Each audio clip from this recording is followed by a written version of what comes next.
네?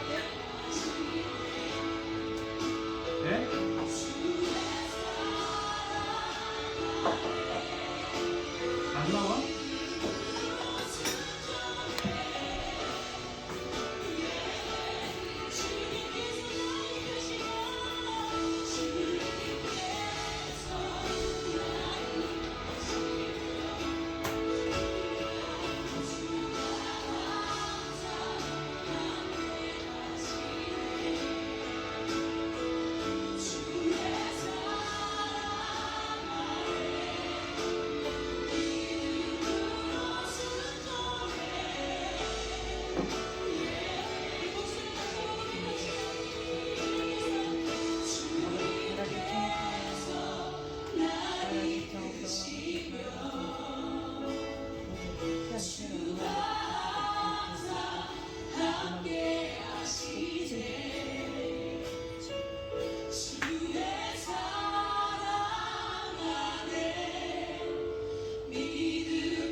주의 장막에서 만나리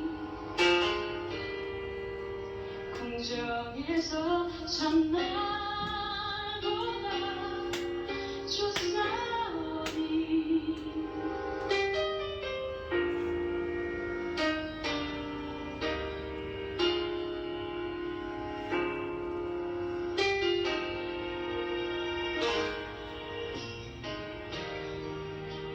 주의 성산에서 만나리 궁궐에서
6월 26일 주일 밤 예배를 시작하도록 하겠습니다.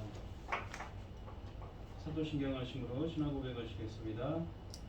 전능하사 천지를 만드신 하나님 아버지를 내가 믿사오며 그 외아들 우리 주 예수 그리스도를 믿사오니 이는 성령으로 잉태하사 동정녀 마리아에게 나시고 본디오 빌라도에게 고난을 받으사 십자가에 못 박혀 죽으시고 장사한 지 사흘 만에 죽은 자 가운데서 다시 살아나시며 하늘에 오르사 전능하신 하나님 우편에 앉아 계시다가 저리로서 산자와 죽은 자를 심판하러 오시리라.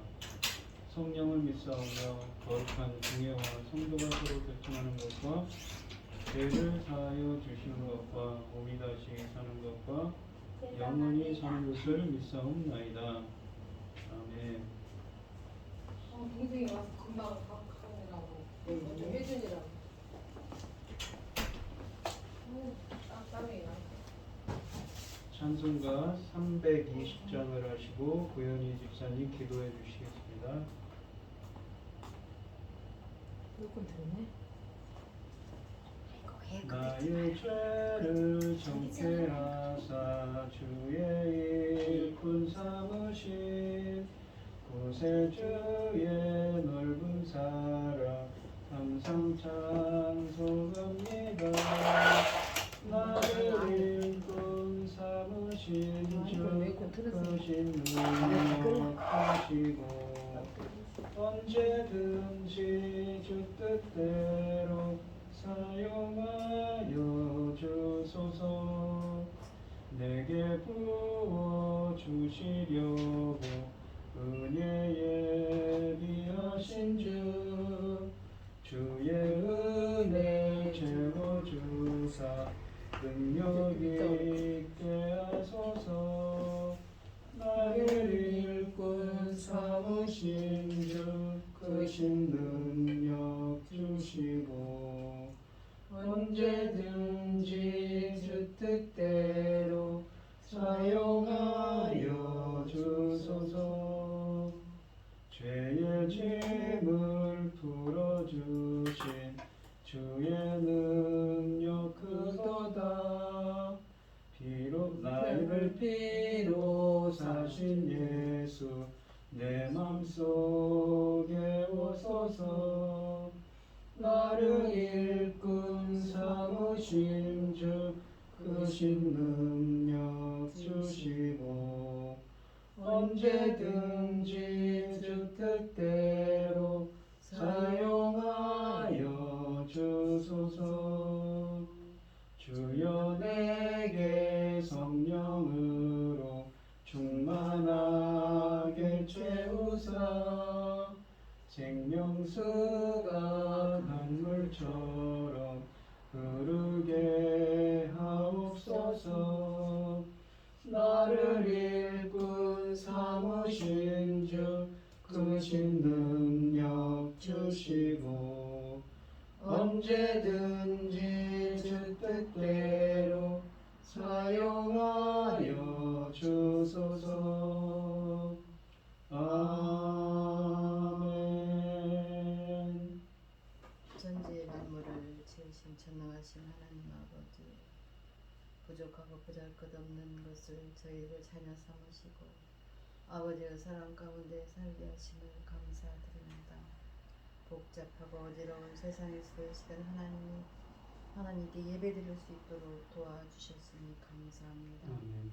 아버지 하나님, 주님 이 땅에 오신 지 2000년 하고도 22년이 지나고 있습니다. 아버지, 이런 상황에서 저희 나라를 제사장 나라로 세우신 것은 하나님께서 열매를 받으시겠다는 아버지 엄중하신 뜻인데, 아버지 하나님 엄중한 뜻을 우리가 잘 감당할 수 있도록 저희를 아버지 붙잡아 주시옵소서. 아버지 하나님, 오늘 말씀 오늘 강단의 말씀이 혼인잔치를 베풀었던 임금에 비한 말씀이었습니다. 아버지 하나님, 그리스도의 신부들을 아버지 하나님 단장하여서 아버지께서 열매로 받으시겠다는 아버지의 뜻인데, 아버지 하나님 말씀 보십시오. 그리스도 신부로 단장하는 말씀들이 지금 단계적으로 계속적으로 나오고 있지 않습니까? 어서 그리스도 신부로 단장하여 우리가 하나님께 열매로 돌려드려야 하는 이 막중한 사명을 가지고 있는데 아버지 하나님 지금 어떻습니까? 세상 교회는 동문서답하고 있지 않습니까? 전능하신 아버지 하나님 그럴지라도 우리는 열심히 하나님이 맡기신 그 귀한 사명을 잘 감당하고 아버지 앞에 가야 됩니다. 아버지 하나님께서 넉넉히 아버지 하나님 그 열매들이 잘 자랄 수 있도록 이끌어 주시고 인도하여 주실 줄 믿습니다. 전능하신 아버지 하나님 아버지 이 시간도 당신의 사랑하는 종 이 그리스도의 신부로 단장하는 말씀을 들고 강단에 섰습니다. 한 말씀도 아버지 땅에 떨어지지 않고 우리가 잘 그리스도의 신부로 단장되어서 하나님께 드려지는 날 아버지 우리가 정말 잘했다 칭찬받아 하나님 기뻐하시는 귀한 열매가 될 수 있도록 도와주시옵소서. 전능하신 아버지 하나님 아버지 하나님께서 저희들에게 맡기신 이 엄청난 사명 아버지 상상이 안 가는 귀한 열매입니다. 아버지 하나님 저희들이 깨어 언제든지 아버지께 원하시고 기뻐하신 뜻을 잘 간구 드리고 아버지 하나님 우리가 사명 감당하고 나갈 수 있도록 도와주시옵소서. 전능하신 하나님 아버지의 시간 당신의 사랑하는 종 강단에 섰습니다. 아버지 하나님 그리스도의 신부들로 단장하는 말씀들이 단계적으로 연타 나오고 있습니다. 전능하신 아버지 하나님 그 말씀들이 아버지 땅으로 떨어지지 않도록 도와주시옵소서. 전능하신 아버지 하나님 이 시간 우리 3층 권사님도 함께 하셨습니다. 아버지 하나님 건강한 몸도 회복시켜 주시옵소서. 전능하신 하나님은 전능하신데 아버지 하나님 우리가 아버지 하나님 그 전능하신 그 하나님의 뜻을 잘 쫓아서 갈 때에 아버지 넉넉히 치료해 주시고 고쳐 주실 줄 믿습니다. 아버지 하나님 그 가정도 잘 지켜주시고 자녀들도 지켜 주시옵소서. 전능하신 아버지 하나님 저희는 어리석지 않습니까? 그러나 하나님은 전능하시니 우리는 하나님만 바라고 가고 있습니다. 아버지 우리가 한 발 하나님 기뻐하신 길로 갈 때에 아버지께서 저희들에게 필요한 것들로 채워주시고 또 아버지 하나님께서 이루실 일을 위하여 아버지 하나님 넉넉히 도와주실 줄 믿습니다. 사랑하는 내 아버지 거룩하신 하나님 우리는 아버지 하나님 이 어려운 시대에 하나님의 자녀로 살아간다는 게 얼마나 귀중한지 모릅니다. 아버지 혼란스러워도 우리는 하나님 말씀 안에만 들어가면 아버지 길이 보이지 않습니까? 전능하신 하나님 참으로 감사합니다. 아버지 하나님 이 모든 말씀 우리를 억만 죄악 가운데서 구원하여 주신 예수 그리스도의 이름으로 기도하옵나이다. 아멘. 오늘 함께 하실 하나님의 말씀은 빌립보서 1장 12절로 26절 말씀입니다. 교독을 하도록 하겠습니다. 제가 먼저 읽겠습니다. 형제들아 내가 당한 일이 도리어 복음 전파의 진전이 된 줄을 너희가 알기를 원하노라. 이러므로 나음의 힘이 그리스도 안에서 모든 시대와 안과 그 밖에 모든 사람에게 나타났으니 형제 중 다수가 나의 매임으로 말미암아 주 안에서 신뢰함으로 겁없이 하나님의 말씀을 더욱 담대히 전하게 되었느니라. 어떤 이들은 투기와 분쟁으로 어떤 이들은 착한 뜻으로 그리스도를 전파하나니 이들은 내가 복음을 변증하기 위하여 세우심을 받은 줄 알고 사랑으로 하나 그들은 나의 매임의 괴로움을 더하게 한 줄로 생각하여 순수하지 못하게 다툼으로 그리스도를 전파하느니라.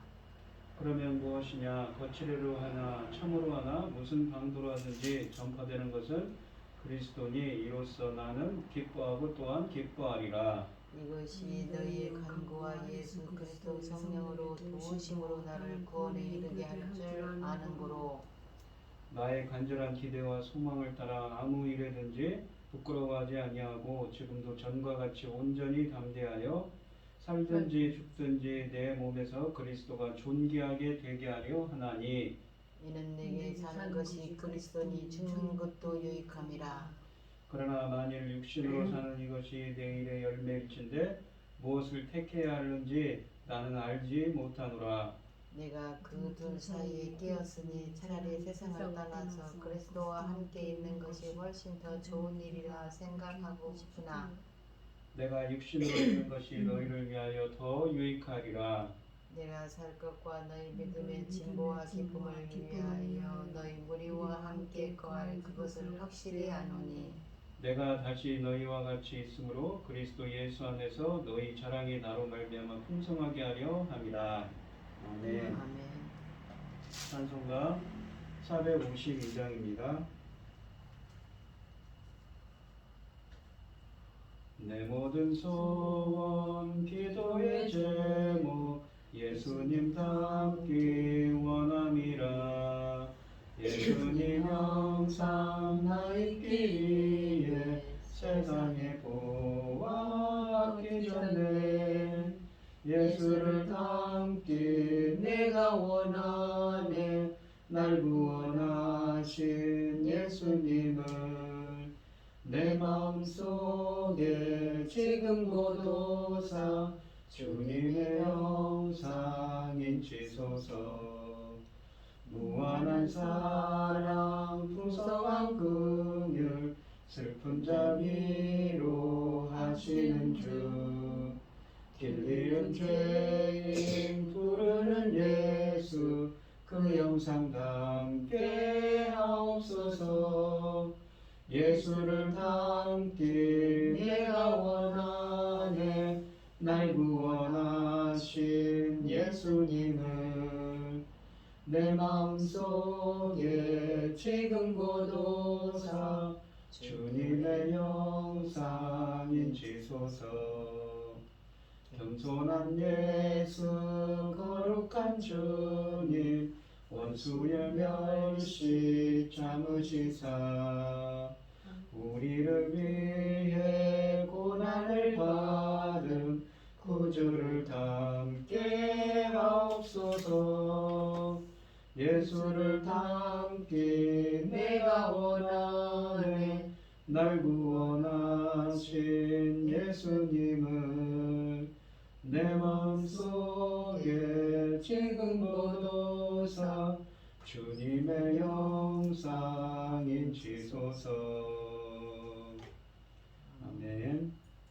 오늘 하나님의 말씀의 제목은 그리스도 안에서입니다. 바울은 지금 이 투옥되어 고통을 당하는 어려운 상황 가운데 있습니다.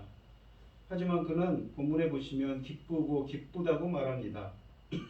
그리고 또한 바울은 자신의 고통을 당하는 어려운 상황 자체에 대해서는 말하지 않습니다. 바울의 초점은 철저히 하나님이 하시는 일에 맞춰져 있습니다. 바울은 자신이 맞닥뜨린 이 고난이 도리어 복음을 전파하는데 도움을 준 사실을 빌립보 교인들에게 전하려 합니다. 자기 중심적인 사고에서 하나님 중심적인 사고로 살아가는 것이 바울이 바라는 빌립보 교인들의 영적 성장이기 때문입니다. 이 12절 말씀을 보시면 형제들아 내가 당한 일이 도리어 복음 전파의 진정이 된 줄을 너희가 알기를 원하노라 라고 되어 있습니다. 복음 전파라는 것은 이 유앙겔론이라고 해서 복음 그러니까 좋은 소식이죠. 진전이라는 것은 이 전진, 진보, 진전을 의미합니다. 바울은 그가 당한 일, 즉 바울은 복음을 전하다가 사슬에 매인바되어 재판을 기다리고 있습니다. 이 소식을 들은 빌립보 교인들은 바울의 처지에 대해 몹시 궁금해하고 염려하였으므로 바울은 먼저 그가 처한 형판에 대해서 말하고 있는 것이지요. 그러니까 바울이 그가 당한 일이 도리어 복음 전파의 진전이 된 줄을 빌립보 교인들이 조금 더 의심하지 않고 알기를 원했습니다. 바울의 체포와 잇따른 장기 투옥은 새로운 방향으로 복음이 이동하는 결과를 낳았습니다. 바울은 이어지는 구절들에서 이에 대해서 계속 설명합니다. 13절에 보시면 이러므로 나의 네임이라는 것은 쇠사슬을 의미하는 헬라어입니다. 이러므로라는 말은 이 헬라어 원문으로 왜냐하면입니다. 왜냐하면 그러니까 2절의 이유를 설명하는 12절의 2절 이유를 설명하는 거죠. 이러므로 나의 매임이 그리스도 안에서 모든 시대함과 그 밖에 모든 사람에게 나타났으니라는 말은 보여졌다는 말이죠. 빛을 비추다, 나타났다는 말입니다. 그리스도 안에서라는 말은 예수 그리스도 안에서, 조직신학자들은 이것을 그리스도와의 신비적 연합을 뜻합니다. 나의 매임이 나타났습니다. 그리스도 예수 안에서 신비적인 연합을 의미하는 그 예수 그리스도 안에서 그 사도 바울은 나의 매임이 나타났다고, 드러났다고 이야기를 합니다. 여기서 매임은 이 원래 사슬을 의미합니다. 쇠사슬을 의미하는 거죠. 따라서 이것은 사슬에 매여 있는 것을 말합니다. 바울은 지금 로마의 어느 가정집에 사슬에 매여 구금된 상태에 있다고 사도행전 28장에 쓰여져 있습니다. 그리스도와의 영적인 신비적인 연합된 자신을 지금 감옥에 갇힌 바울의 상황에 빗대어 표현합니다. 본문은 이러한 주님과 연합된 바울 자신의 상황이 모든 경비대 안과 그 밖의 모든 사람에게 나타났기 때문이다 라는 표현입니다. 이 14절 말씀을 보시면 이 형제 중 다수가 나의 매임으로 말미암아 주 안에서 신뢰함으로 겁없이 하나님의 말씀을 더욱 담대히 전하게 되었느니라 라고 되어 있습니다. 나의 매임으로 말미암아라고 되는데 헬라 원문으로 나의 매임의 역경입니다. 그리고 신뢰함으로 라는 말은 믿음을 갖게 되었다는 말입니다. 나의 매임으로 말미암아 주 안에서 신뢰함으로, 그러니까 주 안에서 주님과의 영적인 신비적인 연합 가운데서 나의 매임에 형제 중 다수가 믿음을 갖게 되었다는 것이지요. 겁없이 하나님의 말씀을 더욱 담대히 전하게 되었다고 고백합니다. 그들은 바울의 믿음을 보았으며 그것이 그들 자신의 믿음을 더욱 굳세게 했던 것입니다. 그들은 겁없이 더욱 담대히 복음을 전하기 시작했습니다. 바울은 자신의 투옥을 그리스도 안에서 갇혔다고 표현합니다. 육체적으로 바울은 지금 감옥 안에 있습니다. 그러나 영적으로는 그리스도 안에 있습니다. 바울은 갇혔다는 현실을 하나님의 관점에서 봅니다. 육체적으로는 고통을 당하는 갇혀 있지만 영적인 눈을 열어 자신의 투옥 때문에 더 많은 사람에게 복음이 전파되고 있음을 보는 것이지요. 그래서 바울은 기뻐합니다. 하나님의 복음은 춘희들뿐만 아니라 지금 바울이 갇힌 로마시의 다른 그리스도인들에게도 영향을 미쳤습니다. 이 로마의 기독인들은 바울의 모습을 보고 더 큰 확신을 얻어 하나님의 말씀을 담대히 전하게 되었습니다. 당시 로마의 모진 고문 속에 십자가에 못 박혀 죽어 간 기록들이 남아있는데 이런 상황에서도 겁없이 복음을 전하게 된 것입니다. 이것은 구원의 확신과 복음의 확신이 없이는 불가능한 것이었지요. 이 15절 말씀에 보면 어떤 이들은 투기와 분쟁으로 어떤 이들은 착한 뜻으로 그리스도를 전파하니, 그러니까 사도 바울이 지금 이 로마 감옥에 갇혀 있는데 그 갇혀 있는 것처럼 예수 그리스도 안에 묶여 있다는 것입니다. 예수 그리스도 안에 연합돼 주님과 함께하는 상황이지요. 그것이 이 자신이 갇혀 있는 감옥 속에서 이방 그 로마 그 군병들에게, 로마 시민들에게 영적으로 보여졌다는 것입니다. 그래서 나를 통해서 복음이 전파된 이야기를 하지요. 근데 여기 투기와 분쟁이란 말은 질투와 논쟁을 뜻하는 말이고, 착한 뜻이라는 것은 선의입니다. 착한 뜻을 가지고, 이게 선의를 가지고라는 뜻입니다. 그리스도에 대해 말할 담대함을 새로이 갖게 된 형제 자매들 중에 어떤 이들은 투기와 분쟁으로 그렇게 하고 있다는 것을 바울은 알고 있었습니다. 그러나 다른 이들은 착한 뜻으로, 즉 순수한 동기로 그리스도를 전하고 있었습니다. 그들은 다른 사람들이 믿도록 돕기를 원했으며 하나님께 영광을 돌리기를 원했습니다. 16절 말씀을 보시면 이들은 내가 복음을 변증하기 위하여, 변증한다는 말은 변화한다는 말입니다. 증명한다는 의미입니다. 내가 복음을 변증하기 위하여, 증명하기 위하여 세우심을 받은 줄 알고 사랑으로 하나. 그러니까 이 16절에 있는 사람들은 누구입니까? 바로 15절에 착한 뜻, 그러니까 선의로 하는 사람들이지요. 착한 뜻으로 그리스도를 전파하는 사람들은 순수한 동기와 사랑으로 복음을 전했습니다. 그들은 바울이 죄를 범해서가 아니라 복음을 변증했으므로 옥에 갇혔다는 것을 알고 있었습니다. 바울은 그리스도에 대한 헌신과 복음 전파를 위한 열정으로 투옥되었던 것이지요. 그러나 바울의 이 영적인 자녀들이 포함되어 있었을 로마의 동료 신자들은 두려움 없이 그가 떠난 자리를 채웠으며 바울의 사역을 이어가고 확대해 갔던 것이지요. 그렇게 복음을 좋은 뜻으로 선의로 전파를 했던 것입니다. 17절에 보면 그들은 나의 매임에 괴로움을 더하게 할 줄로 생각하여, 나의 매임이라는 건 쇠사슬에 묶여 있죠. 괴로움을 더하게 할 줄로 생각하여 순수하지 못하게 다툼으로 그리스도를 전파하느니라. 그러니까 이 16절에 있는 사람들은 15절에 있는 선의로 그랬는데 이 17절에 있는 사람들은 15절에 그 다툼이라는 의미, 투기와 분쟁으로 한다는 사람들을 의미합니다. 바울의 옥고에 괴로움을 더하려는 목적으로 복음을 전파한 사람들이 있었습니다. 다툼이라는 말은 15절의 투기와 분쟁의 의미를 보강해 주고 있습니다. 이 다툼을 의미하는 헬라어는 단순한 의견 충돌 또는 언쟁을 의미하지 않습니다. 이 말은 진리를 따르려는 것보다 자신의 세력을 증대시키고자 하는 분파적 세력 다툼, 그러니까 개인의 그 이기적인 야망을 충족시키기 위한 행위로서의 다툼입니다. 그러니까 자기 욕심이 생겼다는 것이지요. 이처럼 바울은 당시의 옥중 생활이라는 외부적인 어려움과 그리스도 교회 내에서 자신을 시기하고 질투하는 무리들로 인해 이 이중적인 어려움에 직면하고 있습니다. 사실상 초대교회 내에는 바울을 시기하고 그의 사도직에 대해 반감을 품은 세력들도 있었습니다.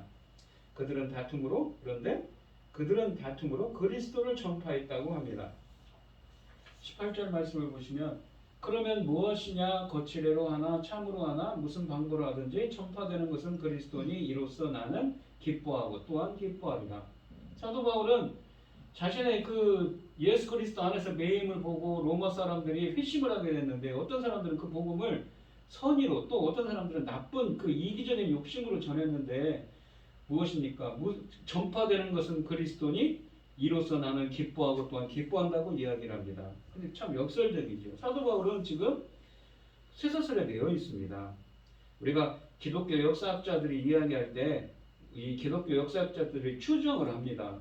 베드로는 십자가에 거꾸로 매달려 죽었다고 하고 주후 66년경입니다. 사도 바울은 이 사자범이 되었다고 이 추정을 합니다. 이 기독교 역사학자들이 하는 이야기입니다. 그런 위험 가운데 있는 것이지요. 근데 그 감옥에 갇혀 있는데도 기쁘고 기쁩니다. 바울은 놀랄만치 이타적인 태도를 보입니다. 바울은 어떤 이들이 그의 투옥을 이용하여 자기들의 이름을 드러내려고 애쓰면서 자기 명성을 쌓으려고 복음을 전하고 있다는 것을 알았습니다. 이 전도자들의 동기에 상관없이 바울은 거칠애로 하나 참으로 하나 무슨 방도로 하든지 전파되는 것은 그리스도라고 기뻐했습니다. 어떤 그리스도인들은 잘못된 동기로 봉사합니다. 바울은 그들의 동기를 묵과하지 않을 것이며 하나님께서도 그것을 용서하지 않으실 것입니다. 그러나 만일 그들의 동기에 상관없이 하나님께서 그들의 메시지를 사용하신다면 우리는 기뻐해야 한다고 사도 바울은 이야기하는 것이지요. 바울은 자신의 명성이나 성공에는 조금도 관심이 없었습니다. 그는 하나님을 영화롭게 하고 자신의 삶을 하나님을 영화롭게 하는데 자신의 삶을 헌신했습니다. 바울은 비록 자신이 쇠사슬에 묶여 있다 할지라도 하나님께서 영광을 받으신다는 것을 알고 있었으므로 바울은 기뻐할 수 있었던 것입니다. 여기서 주의해야 할 점이 있습니다. 바울은 지금 어찌되었든 그리스도만 전해주면 된다고 그렇게 말하는 것을 우리가 냉소적인 태도를 보이는 것으로 생각해서는 안 됩니다.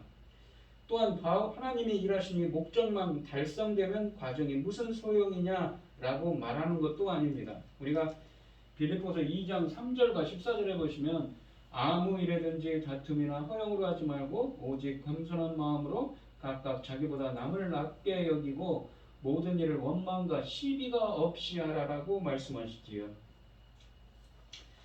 이 그리스도의 날에 모든 것이 밝혀질 것이기 때문입니다. 그리스도의 날이란 건 무엇입니까? 주님이 임하시는 날. 그리고 이 죽어서 주님과, 그러니까 요한계시록 20장에 보시면 백보자 심판이 있듯이 하나님을 만나는 날이지요. 그러므로 우리가 고려해야 할 것은 바울이 이런 상황 가운데서도 기뻐할 수 있는 이유입니다. 그것은 바로 바울이 하나님의 섭리를 믿고 있기 때문입니다. 마지막에는 다 밝혀질 것을 알기 때문에 바울은 불쌍한 동기로 하나님의 일을 하는 사람들에게 연연하지 않았던 것입니다. 이렇듯 하나님의 주권과 섭리를 믿는 것은 우리에게 큰 안목을, 일의 성공과 실패에 연연하지 않는 통찰력을 줍니다. 우리는 바울이 자신의 상황을 바라보고 해석하는 기본적인 관점에 주목해야 합니다. 그 열쇠는 예수 그리스도 안에 있습니다. 바울은 자신이 고난 가운데 있지만 그리스도 안에서 주님이 자신과 함께 하시기 때문에 자신을 통해 일하시는 하나님의 역사를 또한 보았습니다. 그래서 기뻤던 것이지요. 주님이 자기와 함께 하기 때문에 자기는 걱정이 없었던 것입니다. 오히려 그 힘든 가운데서도 기뻤다고 이야기를 합니다. 왜냐하면 하나님의 뜻이, 자기를 통해서 하나님의 뜻이 이루어지기 때문인 것이지요. 오늘날을 살아가는 우리도 어떤 상황 가운데 있더라도 그리스도 안에 있다면, 주님이 우리와 함께 하신다면 우리의 온 삶이 변할 것입니다. 기쁨이 회복될 것입니다. 걱정과 근심보다는 모든 것은 하나님의 섭리대로 될 것이라는 바울 같은 믿음이 생길 것입니다. 임마누엘의 하나님이신 예수 그리스도와 연합하는 주님이 함께하는 삶이 되시기를 축원드리겠습니다. 19절을 보시면 이것이 너희의 간구와 예수 그리스도의 성령의 도우심으로 나를 구원에 이르게 할 줄 아는 고로 라고 되어 있습니다. 이것이라는 건 뭐냐면 문법적으로 보면 중성 복수로 되어 있어서 12절에 복음을 의미합니다. 그러니까 복음이 너희의 간구와, 너희의 기도와 예수 그리스도의 성령의 도우심으로 라고 되어 있는데, 예수 그리스도의 성령의 도우심이라고 되어 있는데, 도우심은 이라는 말은 헬라어로 공급을 통하여 예수 그리스도께서 성령을 부어주심으로 말미암아 나를 구원에 이르게 할 줄 아는 고로 라는 말입니다. 이 18절에서 바울은 기뻐하고 또 기뻐한다고 외칩니다. 19절에서 왜 그가 이렇게 기뻐하는지를 설명합니다. 헬라 원문에는 이 문장 첫 부분에 왜냐하면 이라는 접속사가 있습니다. 즉 바울은 자신이 기뻐하는 일을 왜냐하면 나는 무엇을 알기 때문이다 라고 표현하는 것입니다. 이것이라는 것은 12절의 복음을 뜻합니다. 복음이, 이것이 바울을 하나님의 심판으로부터 구원에 이르게 할 것이기 때문입니다. 바울의 확신의 근원은 인간적인 것과 신적인 것 두 가지가 있습니다. 바울은 빌립보 교인들의 끊임없는 기도가 그를 떠받치고 있다는 것을 알았습니다. 그러니까 이 빌립보 교인들이 참 좋은 교인들이죠. 교회를 위해 시종일관 기도한 바울은 그들도 자기를 위해 기도하기를 구했습니다. 게다가 바울은 예수 그리스도의 성령의 도우심에 의존했습니다. 이 도우심이라는 단어는 공급을 의미합니다. 여기서 바울이 말하는 구원은 그의 석방을 의미하는 것이 아니라 영적인 구원을 의미합니다. 여기서 바울이 말하는 구원은 마지막에 하나님의 심판대 앞에서 받는 구원이지 감옥에서 풀려나는 구원이 아닙니다. 20절에 보시면 나의 간절한 기대와 소망을 따라 아무 일에든지 부끄러워하지 아니하고 지금도 전과 같이 온전히 담대하여 살든지 죽든지 내 몸에서 그리스도가 존귀하게 되려 하심이라 라고 되어 있습니다. 여기 보시면 담대하여 라는 말이 있죠. 온전히 지금도 전과 같이 온전히 담대한다는 말은 이 헬라어로 원문으로 솔직하게 말한다는 것입니다. 온전히 솔직하게 지금도 전과 같이 솔직하게 말한다고 합니다. 그리고 존귀하게 된다 라는 말은 무엇입니까? 영광 돌린다는 의미입니다. 찬양을 한다는 말이죠.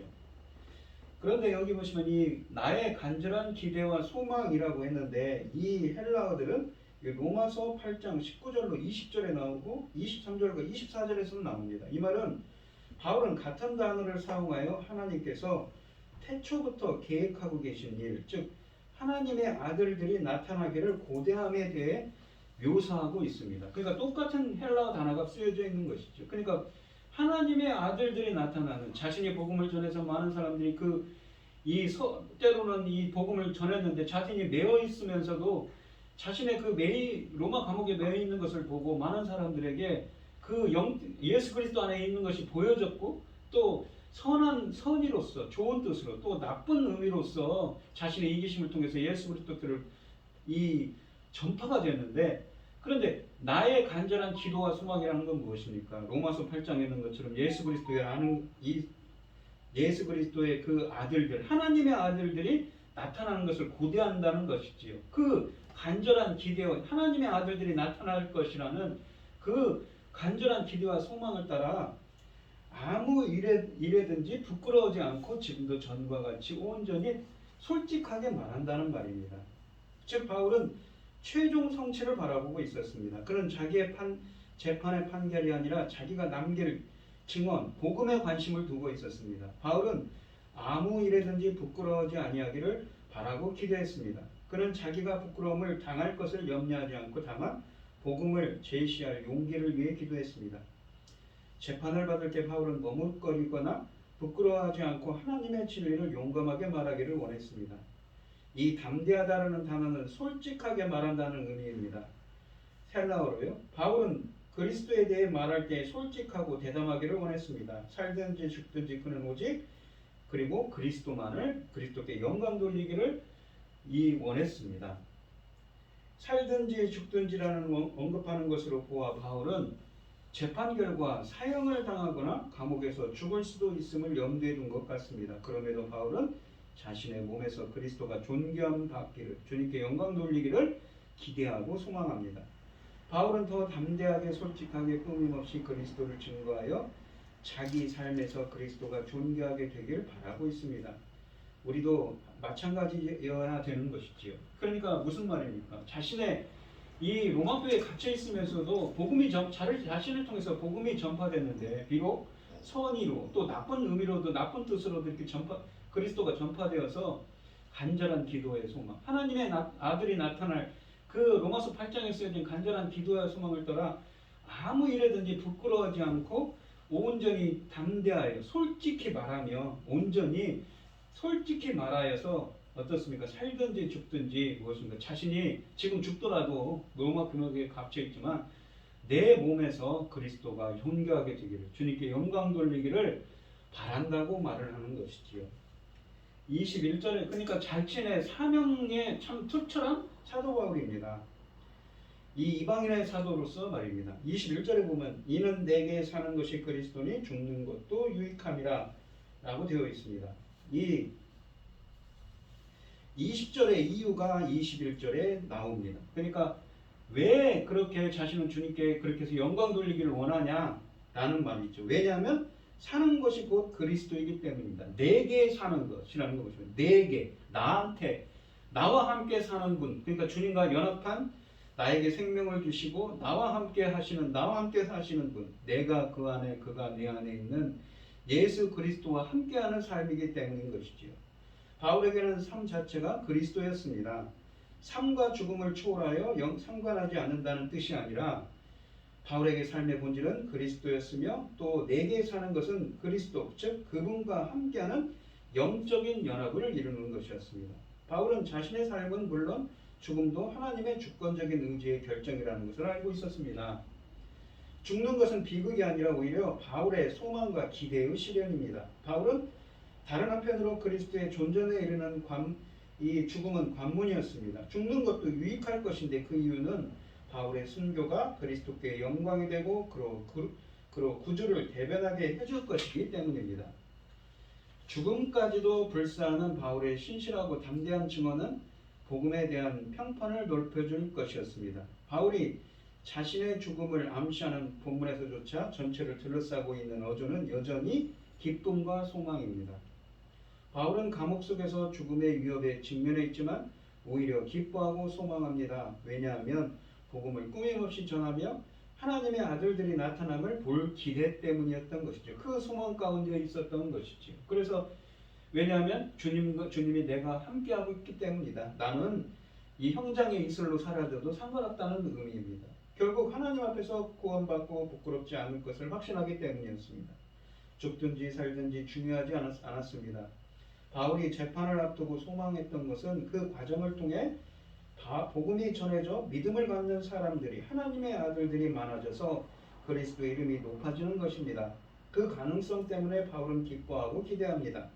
우리가 어떠한 재난이나 위험이 닥쳐와도 예수 그리스도 안에 있다면 우리도 사도 바울처럼 기쁨을 슬픔을 기쁨으로, 걱정을 평안으로, 죽음을 영생의 삶으로 변화시킬 수 있는 능력을 주님께서 공급해 주신다는 것을 우리는 알 수가 있습니다. 우리도 바울처럼 예수 그리스도 안에 있게 되어서 내가 사는 것은 곧 그리스도이며 죽는 것도 유익이라고 고백할 수 있는 여러분들이 되시기를 바랍니다. 22절에 보시면 그러나 만일 육신으로 사는 이것이, 그러니까 죽는 것도 괜찮지만 만일 육신으로 살아있는 이것이 내 일의 열매일진데, 자기의 그 복음 사역의 열매일진데 무엇을 택해하는지 나는 알지 못하노라. 이게 바울은 빌립보에 있는 이 성도들에게 그의 생각을 토로합니다. 만일 판결이 바울에게 유리하게 되어 그가 석방된다면 그것은 많은 열매를 맺는 수고, 그러니까 일의 열매를 더 할 것임을 의미했습니다. 즉 더 많은 선교 여행, 더 많은 교회 개척, 그리고 더 많은 회심자와 동료 신자의 강건케 하도록 그들을 인도하는 삶, 그리스도를 섬김, 더 많은 기회를 의미했습니다.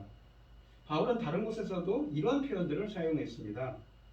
그것은 틀림없이 참 행복한 결과일 것입니다. 그러나 반대되는 상황이 벌어질 수도 있었습니다. 바울이 사형을 선고받을 수도 있었던 것이지요. 그러나 그것도 나쁘지는 않을 것입니다. 왜냐하면 바울은 그리스도께 더 많은 영광이 돌려질 수 있다면 죽음이 삶보다 더 좋다고 말하고 있기 때문입니다. 바울은 참으로 괴로운 일이로나 만일 살아있게 되면 고통스러운 사역을 할 수밖에 없구나 라고 말하는 것이 아닙니다. 그보다는 살아있는 것은 선물이다. 나는 그 삶을 사용할 책임이 있다. 많은 열매를 맺는 수고는 꼭 해야 할 일이다 라고 이렇게 말하고 있는 것이지요. 무엇을 택해야 하는지 나는 알지 못하노라 라는 말은 바울의 내면의 딜레마를 또한 나타냅니다. 그는 선택권을 갖고 있지 못합니다. 결정은 하나님의 손에 달려있기 때문이죠. 그러나 만일 그가 결정이 안 되면 어떤 것을 선택해야 할지 몰랐을 것입니다. 만일 선택권이 있다면 하나님 앞에 있기를 선택할 정도로 하나님께 헌신하는 사람은 우리 중에 얼마나 될 수 있을까요? 우리도 정말 바울처럼 모든 것을 내려놓고 하나님만을 바라보고 하나님의 섭리와 하나님의 인도하심을 바라는 사람들이 되시기를 바랍니다. 23절에 보시면 내가 그들 사이에 끼었으니, 그러니까 형장의 이슬로 사라질지, 그러니까 석방이 될지, 차라리 세상을 떠나서 그리스도와 함께 있는 것이 훨씬 더 좋은 일이라 그렇게 하고 싶으나 라고 되어 있습니다. 그러니까 이 사도 바울이 사실은 감옥에 갇혀 있지만 쇠사슬에 묶여서 채찍을 맞고 고문을 당하고 있었습니다. 이 로마 감옥은 그런 곳이라고 하지요. 만일 이 두 가지 안 중에서 선택해야 했다면 바울은 선택할 수 없었을 것입니다. 그 두 선택지, 즉 죽어서 그리스도와 함께 있고자 하는 열망과 살아있어서 신자들과의 교제와 그들에 대한 섬김을 지속하는 것은 똑같이 마음을 끄는 것이었습니다.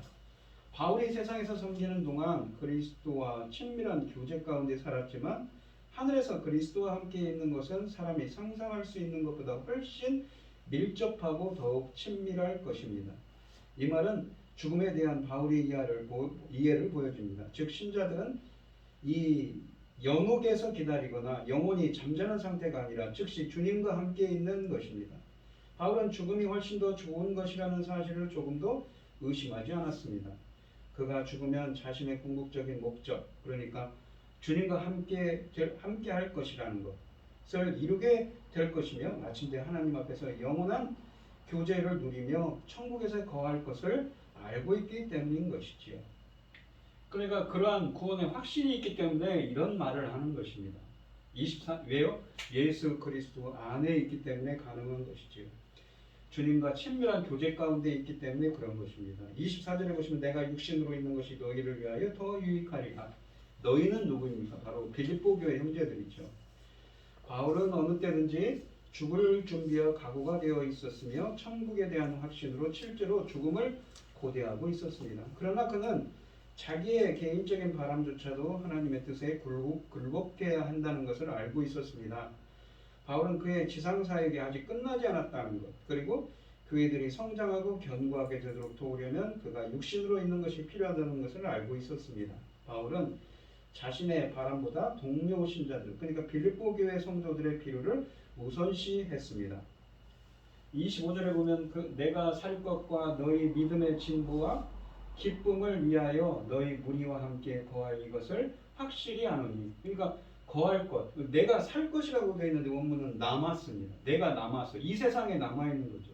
사도 바울이 내가 이 세상에 남아서 살 것과 너희 믿음의 진보, 너희 믿음이 더욱더 진보되는 것, 전진하는 것과 너희의 그 믿음의 전진과 기쁨을 위하여 너희 무리와 함께 거할, 너희 무리와 나중에는 함께 할 것이라는 것을 확실히 안다는 표현입니다. 자신이 그러니까 무엇입니까? 이 석방될 것을 알고 있는 것이지요. 이 구절은 새로운 확신을 밝히는 것처럼 보입니다. 때로 바울은 죽음을 확신했습니다. 또 때로는 하나님께서 그를 위해 행하실 일이 아직도 있다고 생각했습니다. 이 구절에서 바울은 적어도 이 투옥이 자신의 죽음으로 끝나지 않을 것이라고 확신합니다. 바울은 살아서 빌립보로 돌아갈 것이고 이 빌레몬서 22절에 쓰여져 있습니다. 그들의 믿음의 진보와 기쁨을 위해 그들 가운데서 일할 것입니다. 바울이 생각하는 진보는 빌립보인들의 기쁨이 더 커지는 것, 그리고 그들의 믿음이 강해지고 성장하는 것을 포함하고 있었습니다. 26절에 보시면 내가 다시 너희와 같이 있으므로 그리스도 예수 안에서 너희 자랑이 나로 말미암아 풍성하게 하려 함이라. 그러니까 나중에는 석방되어서 빌립보 교인들과 함께 할 건데 내가 다시 너희와 같이 있으므로 그렇게 돼서 그리스도 예수 안에서 너희의 자랑이 나로 말미암아서 나를 통하여서 예수 그리스도 안에서 너희에 대한 자랑이라는 말은 이 헬라어로 칭송입니다. 영광, 자랑을 뜻합니다. 과시를 뜻하는 말입니다. 그러니까 그 자랑이 나를 통해서 더 풍성해지죠. 그러니까 하나님으로부터 이 빌립보 교인들이 더 이 하나님과 가까워지고 예수 그리스도 안에서 너희를 향한 하나님의 칭송이 풍성하게 되게 되도록 나는 너희와 함께 할 거다. 너희와 함께해서 그렇게 되도록 할 것이라는 말입니다. 바울의 귀환은 빌립보 교인들을 북돋을 것입니다. 그래서 예수 그리스도 안에서 너희의 자랑, 그러니까 25절에 너희 그 자랑은 무엇입니까? 바로 너희의 믿음이 진보되고 기쁨의 가운데 거하는 삶이지요. 즉 예수 그리스도 안에서 연합된 너희를 향한 이러한 자랑과 칭송이 바울을 통하여 더 풍성하도록 하기 위해서 나는 남아서 너희와 함께 할 것이다 라는 말을 하고 있습니다. 이 바울은 자신의 안위보다 복음의 진보를 먼저 생각했습니다. 본문 말씀을 보시면 복음이 전파되고 있느냐, 이 복음이 어떻게 되느냐에 모든 관심을 쏟았습니다. 이런 사람이 참으로 헌신된 사람이지요. 바울은 감옥에 갇혀 온갖 핍박을 받고 언제 죽을지 모르는 위험 가운데 있었지만 오직 자기 몸에서 그리스도가 존귀하게 되기를 바란다고 합니다. 자기가 사느냐 죽느냐 하는 것은 오히려 부차적인 문제였습니다. 바울은 이처럼 전적으로 그리스도 중심적인 삶을 살아가고 있습니다. 이것은 예수 그리스도 안에 있었기 때문에 가능했습니다. 주님이 함께 하시기 때문에 자신은 하나님의 일을 담대할 수 있었으며 앞으로도 어떤 조건과 상황 가운데서도 모든 일을 선하게 인도하실 하나님을 신뢰할 수 있었습니다. 여러분도 사도 바울처럼 예수 그리스도가 함께 하셔서 예수 그리스도 안에서 은혜와 평강을 누리게 해달라고 기도하는 여러분들이 되시기를 축원드리겠습니다. 이 오늘 본문 말씀을 보시면 사도 바울이 지난 시간에 이어서 이 빌립보 교회에 보내는 편지를 통해서 이야기를 합니다. 자신이 지금 이 로마의 감옥에 쇠사슬에 묶여 있지만 자신을 통해서 로마에 많은 사람들이 회심일을 일어났다. 자신을 통해서 예수 그리스도 안에 있는 예수 그리스도와 묶여 예수 그리스도와 연합된 자신이 드러났다고, 자신을 통해서 감옥에서 비춰져서 로마의 많은 사람들이 회심이 일어났다고 합니다. 심지어는 어떤 사람은 순수하게 그냥 선의로 좋은 뜻으로 한 복음을 전파한 사람도 있지만 이기적인 자기 욕심을 넣어서 나쁜 의미로 했지만 결국은 예수 그리스도를 전파하는 데 일조했다고 말을 합니다. 그러면서 자신은 언제 죽을지도 모르고 살지도 모르지만 관계없다고 말하지요. 차라리 죽어서 주님과 함께하는 것도 상관없다고 말합니다. 하지만 그 하나님의 아들들의 나타남을 고대하는 그 하나님의 나타남을 고대하시는 그 분을 바라볼 때 주님께 영광 돌리기를 원한다고 말을 하지요. 그래서 마지막은 그렇습니다. 내가 너희들을 함께할 것이다. 결국은 너희들과 석방돼서 너희들과 함께함으로써 그리스도 예수 안에서 너희의 자랑, 그리스도 예수 안에 있는 주님과 함께함으로써 주님 예수 그리스도 안에서 주님과 연합된 너희들이 하나님께 칭송을 받고 그 칭송을 받는 것이 그러한 하나님께 잘했다 칭찬받는 그러한 삶이 더욱더 풍성해지기를 원한다라고 표현을 하는 것이지요. 이 하박국서에 있는 것처럼 그런 말씀이 떠오르지 않습니까? 어떠한 상황 가운데 있더라도 주님 한 분만으로도 만족하는 삶인 것이지요. 어떻게 이 사도 바울이 이렇게 로마 교회의 쇠사슬에 묶여서 언제 형장의 이슬로 사라질지도 모르는 상황 가운데 있지만 이런 정말 정성이 가득 담긴 사랑과 기쁨이 담긴 정말 구구절절한 편지를 쓸 수 있는지 우리는 때로는 의심될 때가 있습니다.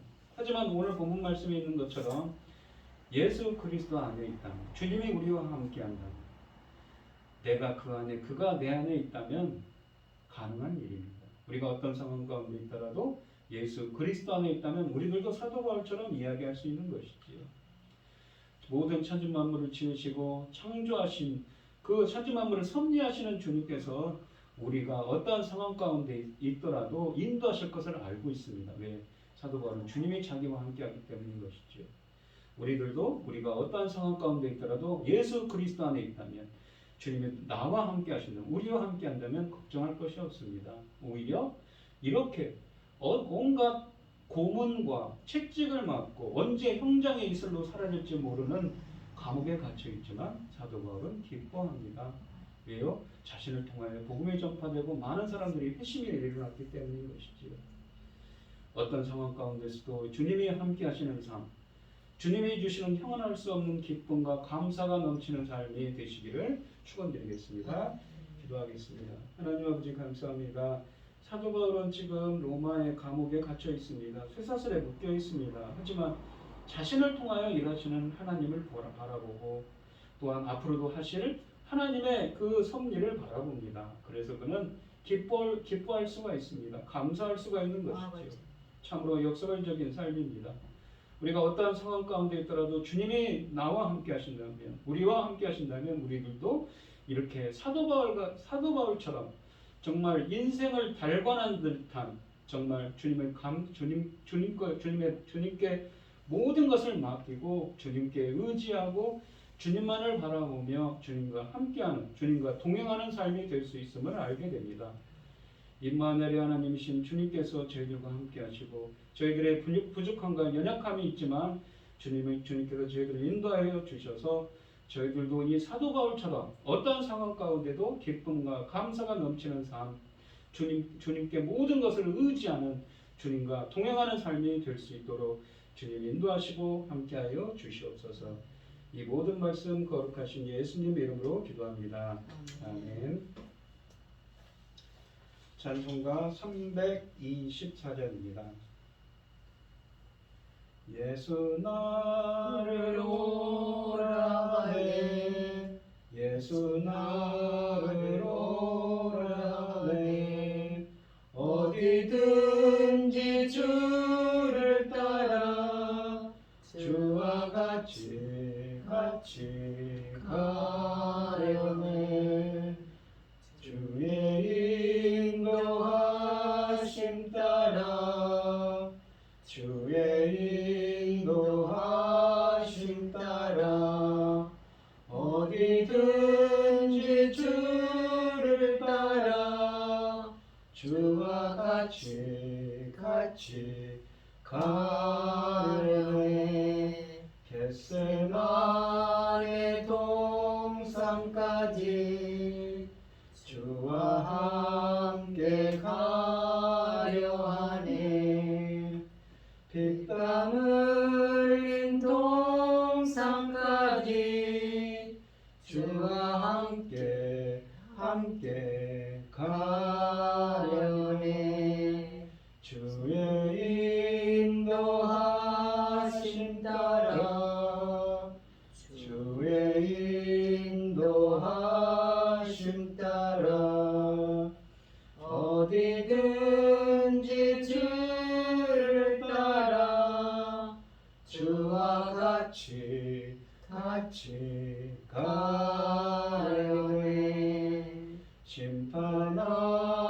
돌아가실 자리까지 주와 함께 가려 하네. 심판하실 자리까지 주와 함께 가려네. 주의 인도하심 따라 주의 인도하심 따라 어디든지 주를 따라 주와 같이 가려네. 주가 크신 은혜 내려 나를 항상 돌보시고 크신 영광 보여주며 나와 함께 가시네. 주의 인도하심 따라 주의 인도하심 따라 어디든지 주를 따라 주와 같이 가려네. 축도하심으로 오늘 예배를 마치도록 하겠습니다. 이제는 주 예수 그리스도의 은혜와 하나님의 극진하신 사랑과 성령의 교통하심이 그리스도 예수 안에 있기를 소원하는 성도들 머리머리 위에 이제로부터 영원히 함께 있을지어다. 아멘.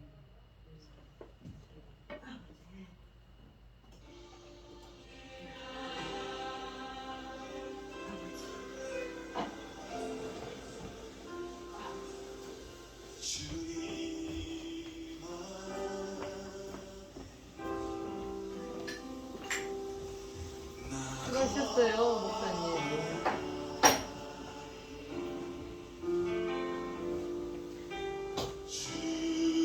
아, 조카가 아파요. 조카가 아파. 그냥 29살 먹었는데 리프종이 걸렸어. 리프 안 갔지.